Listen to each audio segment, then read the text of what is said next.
My wife cheated on me with our neighbor, then filed a fraudulent divorce claiming I stole $300, $0 in our family home to hide her affair. Now I'm fighting to prove her lies in court. I never thought I'd be the guy writing about how I caught my wife cheating on me, but here I am. The craziest part is how quickly everything unraveled, like a bomb going off in my life. One day, everything was normal. The next, I found out she'd been lying to my face for months. Honestly, I still don't know how I missed all the signs. Looking back, there were little things that seemed off. Her disappearing for hours, secretive texts, her phone always locked, but I guess I just didn't want to see it. I was comfortable, confident in the life we built. We had what most people dream of, a decent house, good jobs, a seemingly happy marriage. But beneath that surface, something was rotten. Her name, and I'm Mark. We met in college, got married about 7 years ago, and for the most part I thought we had a solid partnership. She was always a bit of a bitchy type, sharp-tongued, quick to dismiss my opinions, and never shy about throwing insults if she thought I was being stupid. But I loved her, or at least I thought I did. She had a good job, brought in decent money, and we had a pretty good life, until about 6 months ago. That's when I started noticing her phone going off late at night, and she'd get defensive if I asked who it was. One night, I decided to check her messages when she was in the shower. I know, snooping isn't exactly noble, but something felt off. I found a string of texts with a guy named Jake. At first, I thought it was just a work thing, but the tone was different, flirty, suggestive. They were talking about meeting up, and she kept saying she couldn't wait to see him again. My stomach dropped. I felt like I'd been punched in the gut. How could she do this? How could she cheat on me after everything we'd been through? I didn't confront her that night. I needed to think, to process what I'd just read. Over the next few weeks, I started paying more attention. She was acting weird, more distant, colder, and always defensive when I'd bring up small things. She'd brush me off, tell me I was overreacting. Then one day I came home early from work because I wasn't feeling well. I decided to surprise her, but the moment I stepped inside, I knew something was wrong. The house was too quiet. Usually, I'd hear her talking or the TV on, but everything was eerily silent. I walked into the bedroom and found her in bed, but not alone. There was a man there, Jake, I later found out, half naked, caught mid-move to hide his face when I walked in. She froze like a deer in headlights. I felt my blood run cold. She looked at me, then at him, and tried to act like nothing was wrong. "Oh, Mark," she said, voice trembling, "this isn't what it looks like." "Yeah, right." I saw the way her eyes darted, the way her cheeks flushed. She was caught red-handed. I stood there, stunned, trying to process what I was seeing. My wife, the woman I trusted, in bed with our neighbor, Jake. She kept insisting it was a mistake, that they didn't mean anything, but I didn't buy it. Not after the weeks of sneaking around. The late-night texts, the secret calls. I just stood there, feeling my world crumble. That moment, I realized she'd been lying to me for months, maybe longer. She'd been sneaking around with Jake, probably behind my back even before I suspected anything. I felt betrayed, angry, and deeply hurt all at once. It was like my entire life was a lie, and I'd been blind to it. I wanted to scream, to lash out, but I just stood there, numb. When she finally tried to explain herself, said it was just sex, that she was unhappy, that she didn't mean for it to happen, I felt nothing but disgust. How could she lie so easily? How could she cheat on me for some meaningless sex with the neighbor? That's when I knew I had to do something. I couldn't just let this slide, not after everything she'd put me through. I needed to figure out what her game was, how deep this went, and most of all, I needed to plan my revenge. Because if she thought she could betray me and get away with it, she had another thing coming. After that day, everything changed. I couldn't eat, sleep, or focus. At work, the image of her in bed with Jake kept replaying in my mind over and over. I felt a mix of rage and heartbreak that I didn't even know how to process. I kept asking myself how I missed all the signs, how I didn't see her slipping away from me little by little. The betrayal cut deeper than I expected, and the worst part was knowing she had lied about everything, about her feelings, about her fidelity, even about her love for me. She'd been sneaking around, sneering at my trust, and I was supposed to just accept that? Hell no. I decided I needed to get some evidence, something concrete I could use if it came to a divorce or a court battle.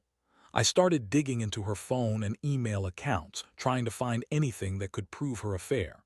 It wasn't easy. She was smart about covering her tracks, deleting messages, hiding files. But I'm persistent. I found some of her deleted texts with Jake, pictures they'd exchanged, and even some receipts from hotels they'd booked under fake names. That was enough for me to realize she'd been planning this for a while. She lied about everything: her meetings, her late nights, her supposed business trips. It was all a cover. Meanwhile, she kept up her act, acting like the victim, playing the innocent wife. She'd tell me I was overreacting, that I was paranoid. She'd say I was jealous or insecure, trying to turn the tables on me. But I wasn't falling for that anymore. I saw through her bullshit. I knew she was the one cheating, and I wasn't going to let her get away with it. That's when I started thinking about revenge. I didn't want to just walk away from this. No, I wanted her to feel what I felt. I wanted her to know what it was like to be betrayed, to be humiliated. I started gathering more evidence, planning how I'd expose her to everyone, her friends, her family, even the neighbors. I also knew I needed to protect myself financially. She was always obsessed with money, always throwing around how much she earned, how she deserved certain luxuries. I suspected she might try to manipulate the divorce settlement or even try to hide assets. That's when I found out she had been secretly siphoning money from our joint account. She'd been transferring thousands into a separate account under a fake name. I traced the transactions, and it became clear she'd been planning her escape for a while. She even tried to claim I'd stolen $300 from her, saying I'd drained her accounts and taken the family home. Lies, of course, but she was trying to spin a story to save herself. I knew I had to fight this in court, to prove her lies and show her true colors. The hardest part was the emotional toll. I felt like a fool for trusting her all those years. I kept asking myself what I did wrong, why I wasn't enough. But deep down, I knew this wasn't about me. It was about her greed, her selfishness, her need to cheat and lie her way out of accountability. I wasn't going to let her get away with it. I started talking to lawyers, gathering evidence, and preparing for battle. I knew this was just the beginning, and I was ready to fight to prove her lies and reclaim my life. The moment I decided to confront her with everything I'd found, I knew it would change everything forever.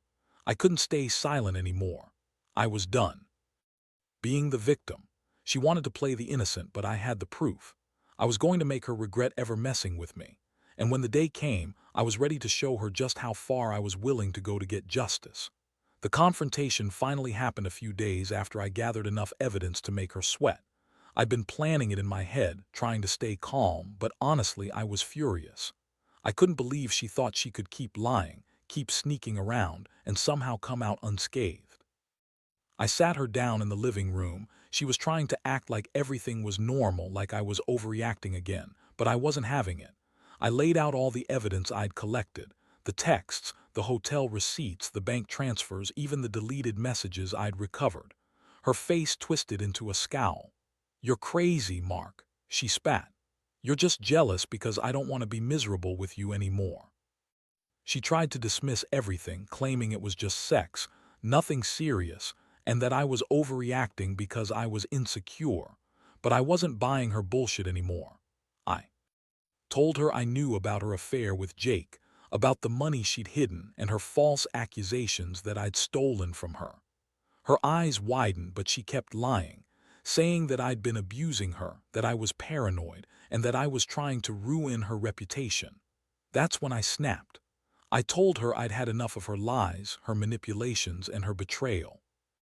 I reminded her that I'd been the one working hard to keep our family afloat, that I'd built this life with her, and she'd been busy screwing her neighbor and stealing from me behind my back. I told her I was filing for divorce and that I'd be fighting to prove her lies in court. I wanted her to see that I was serious, that she couldn't keep running her game. Her reaction was classic. She started crying, screaming about how I was ruining her life, how I was a terrible husband, how she deserved better than a man who didn't trust her. She said she'd been forced into this affair because I was never there for her emotionally. I looked at her, feeling a mixture of disgust and pity. She was trying to turn it around, make it seem like I was the bad guy, but I knew better. I knew she'd been lying from the start. That night I couldn't sleep. I kept replaying everything, her sneers, her lies, how she'd manipulated everyone around her. I felt a deep sense of betrayal, but also a strange clarity. I realized I'd been a fool for so long, believing in the fairy tale she sold me, but no more. I was done being her doormat. I was done letting her lie, cheat, and steal from me. I knew I had to take control of the situation, to fight her in court, to prove her lies once and for all. In the days that followed, I contacted a lawyer and started the process of filing for divorce. I also began compiling even more evidence: text messages, bank statements, witness testimonies, anything that would help me win the case and expose her true nature. The thing is, I wasn't naive enough to think this would be easy. She's cunning, and I knew she'd do everything she could to spin the story her way. But I was prepared.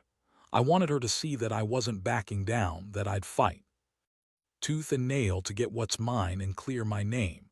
Part of me felt relief, like I was finally taking back control of my life. But another part was broken, hurt that the woman I loved had become this manipulative, selfish person. I kept asking myself how we got here, how I missed all the signs. But I also knew that dwelling on the past wouldn't change anything.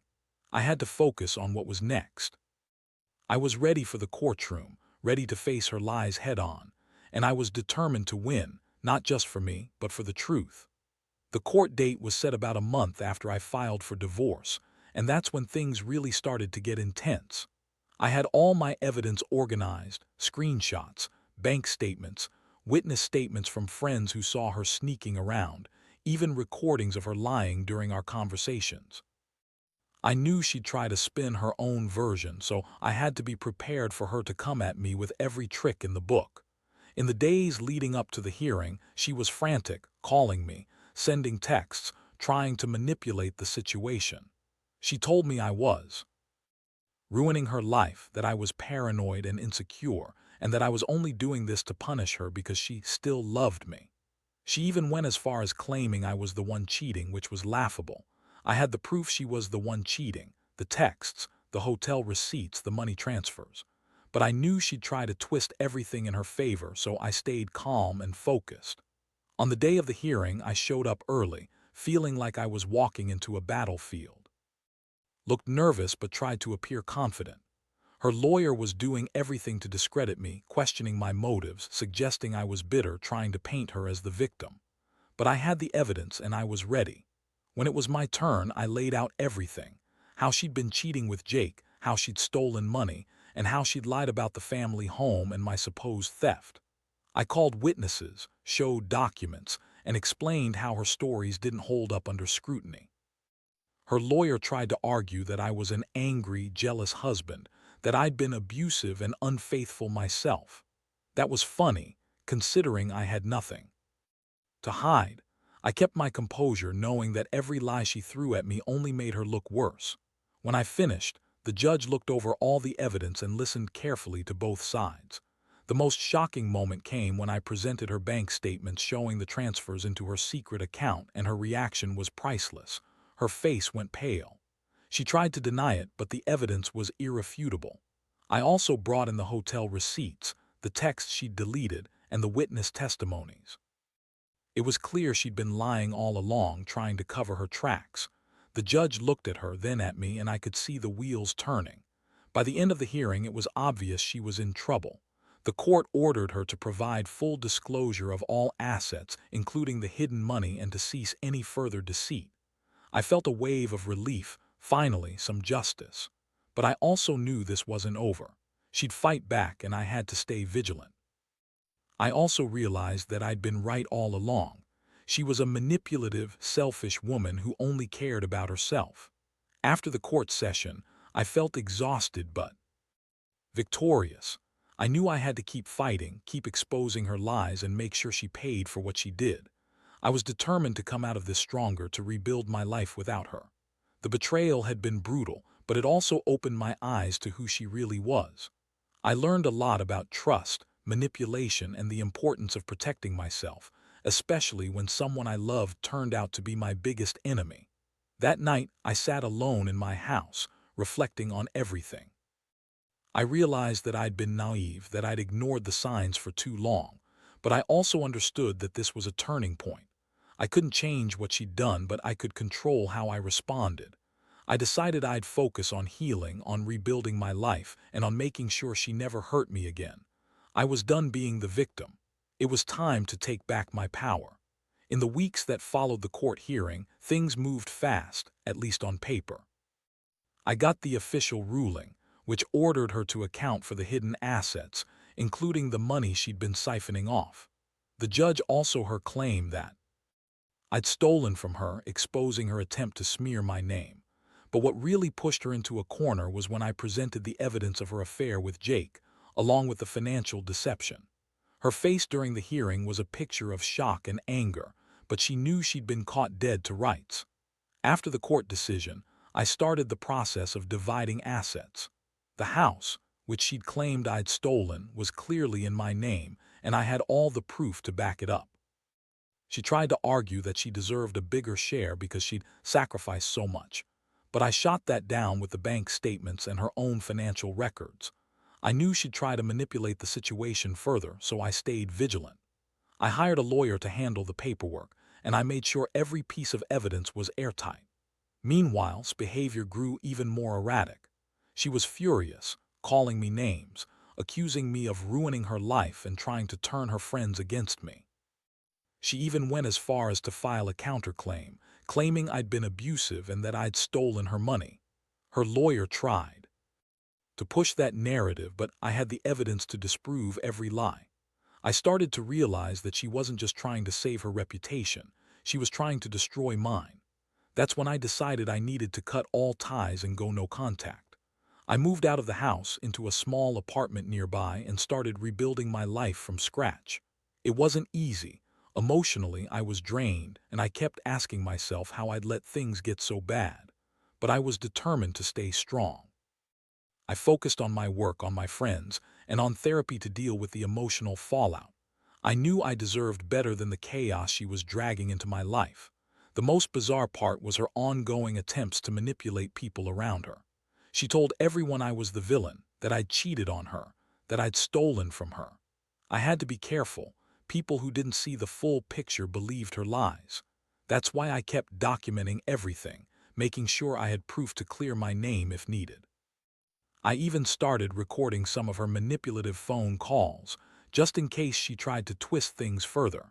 One day, she showed up at my new place, crying and begging me to take her back, saying she'd changed and that she loved me.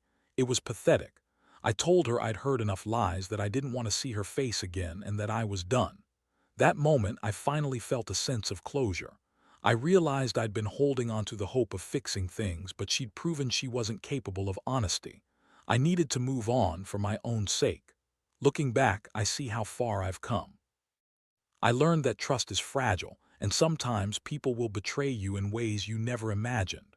I also learned the importance of standing up for myself, of protecting what's mine, and of never ignoring the red flags. If anyone going through something similar, my advice is simple. Get your evidence, stay calm, and don't let anyone manipulate you into silence. Justice might be slow, but it's worth fighting for. I'm still healing, but I know I'll be okay. I've learned that sometimes the only way to truly move forward is to cut out the toxicity and start fresh. Now, sitting here reflecting on everything that's happened, I realize how much I've been through and how much I've learned. The betrayal was brutal, no doubt about it. Losing the woman I thought I knew, watching her lie and manipulate, it broke something inside me at first. But in the end, it also forced me to see the truth about who she really was: selfish, manipulative, and willing to destroy everything for her own gain. That realization was both painful and liberating. Getting through the legal fight was probably the hardest thing I've ever done. It was draining emotionally, physically, and mentally. But it was worth it. I fought for my reputation, for my peace of mind, and for a chance to rebuild my life without the shadow of her lies hanging over me. I learned that sometimes you have to stand your ground, no matter how much it hurts, because the truth will come out in the end. And when it does, it's a relief, like finally taking a deep breath after holding it for too long. What I want anyone reading this to take away is that betrayal cuts deep, but you don't have to let it define you. You can fight back, even if it feels impossible at. First, protect yourself, your heart, your finances, your sanity. Gather your evidence, stay calm, and don't be afraid to stand up for what's right. Sometimes the biggest victory is simply walking away with your dignity intact. I've learned to trust myself again, to listen to my instincts, and to realize that I don't need someone who lies and cheats to be happy. My life is better now, more honest, more peaceful. I still have scars, but they remind me of how strong I am.